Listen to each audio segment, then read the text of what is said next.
Welcome to the do-it-yourself car menorah or kids menorah workshop. The design of the menorah is exactly the same. The car menorah uses PVC pipe that is 3/4 of an inch. 3/4 of an inch. If you look carefully, it says 3/4. And it's a bit of a stronger PVC. You can use whatever size you want, but that's the size that we chose to use. You buy a 10-foot pole. You can buy a smaller one if you're making it smaller in size, but the concept is the same. In order to have your menorah, you have to take that pole and cut it. If you notice over here, we have 8 4-inch tall candles and 1 5-inch tall shamash. Additionally, we have 9 tees and 1, I guess it would be called a plus or an X. There's probably a fancier name, but as you know, I'm not so fancy. And then you need 1, 2, 3, 4, 5, 6, 7 pieces that are cut. They could be even, more or less. They could be 6 inches, 7 inches, 8 inches. These ones are about 8 inches. And it's super, super simple.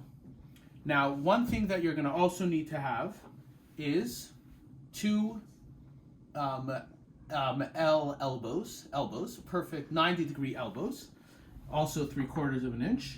And you also need to cut 1.5-inch pieces. Now that you've cut all these pieces and you've made your entire, all your things set together, you need to get what's called glue. There's a type of glue that connects PVC to PVC. And in order to do that, you need to take that glue and you connect all your pieces. I'm going to connect all the pieces in the way that they're supposed to be connected without gluing them so that you don't have to watch me actually glue them.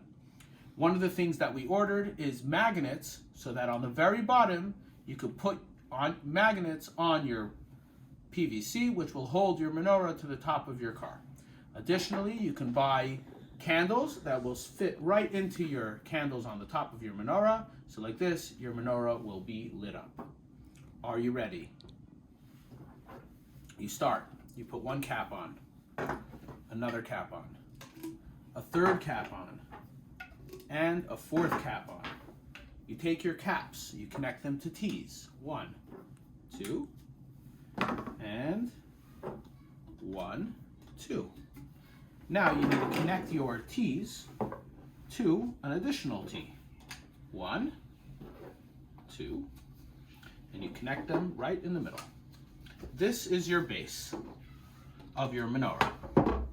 The next thing we're going to do before we connect the menorah to the base is we've got this cap over here, and we have all the different parts of the menorah.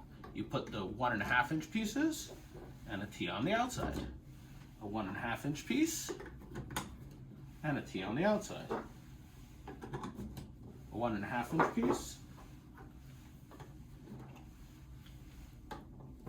and a T on the outside, and the last 1.5-inch piece each, and an elbow on the outside.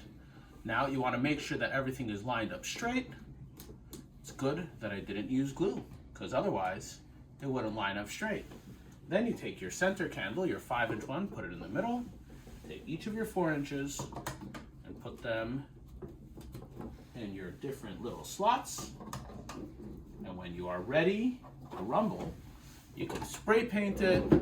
Of course, you should put up a sign. If you live in Harford County, you should definitely put a little sign over here that can handle the wind that says Harford Chabad wishes you a happy Hanukkah, harfordchabad.org/Hanukkah. But even if you don't do that, make sure that it's safe, it's secure.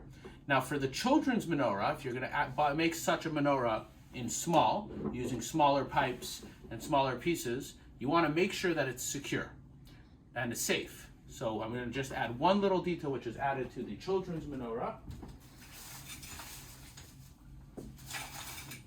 On the top of the pole, top of where the candle is, you want to put a metal piece, which is a metal cap, a copper cap, and you want to put it on top. So like this, copper is not flammable.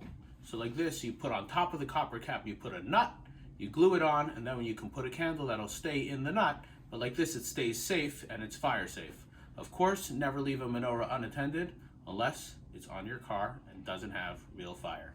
Happy Hanukkah. Speak to you soon.